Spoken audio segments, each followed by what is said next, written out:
इयत्ता 10वी विज्ञान आणि तंत्रज्ञान भाग 2 मध्ये प्रात्यक्षिक क्रमांक 6 ज्याचा विषय आहे गांडूळ झुरळ असंप्रष्टरज्जू प्राण्यांचे वैशिष्ट्यांचा अभ्यास करणे हा प्रयोग आज आपण या ठिकाणी अभ्यास करणार आहोत।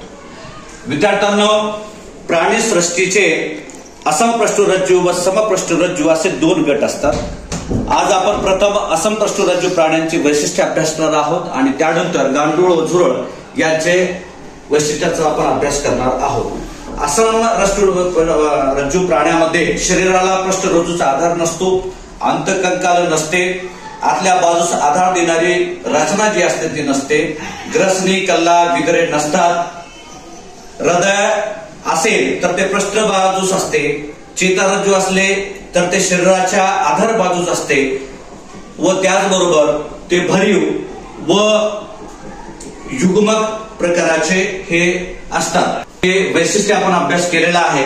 आता यानंतर आपण पाहणार आहोत काही स्लाइडच्या माध्यमातून आपण गांडूळ आणि झुरळ यांचे कोणत्या सृष्टीमध्ये येतात, ते कशा पद्धतीनं त्याचे वैशिष्ट्य आहेत त्याचा आज आपण या ठिकाणी अभ्यास या ठिकाणी करणार आहोत। गांडूळ सृष्टी, प्राणीसृष्टी, उपसृष्टी, असंप्रष्टरज्जू, संघ, वलय। उदाहरणार्थ गांडूळ, त्यांचे वैशिष्ट्य शरीर लांबट दंडाकृती असते, यांच्या सर्वांगाभोवती विशिष्ट उपचर्म असते, त्यांच्यात कायखंड खंडीभवन आढळते। या प्राण्याला ओळखण्याचे हे लक्षण ठरते। ते मातीमध्ये बिळ करतात, माती मोकळी करतात, म्हणून ते शेतकऱ्यांचे मित्र असतात। यानंतर आपण पाहणार आहोत झुरळ सृष्टी, प्राणीसृष्टी, उपसृष्टी, असमप्रष्टरज्जू, संघ, संधिपाद, वर्ग, कीटक। उदाहरणार्थ झुरळ।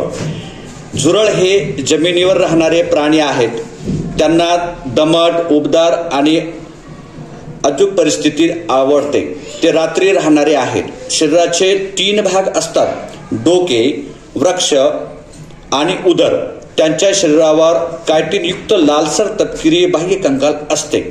त्यांचे 2 जोडी पंख आणि 3 जोड्या पाद असतात। संधिपाद म्हणजे आर्थ्रोपोडा, याचा अर्थ सांधे असलेले पाद, जे या प्राण्यांना ओळखण्याचे लक्षणे आहेत ठिकाणी पाहिलेले आहेत।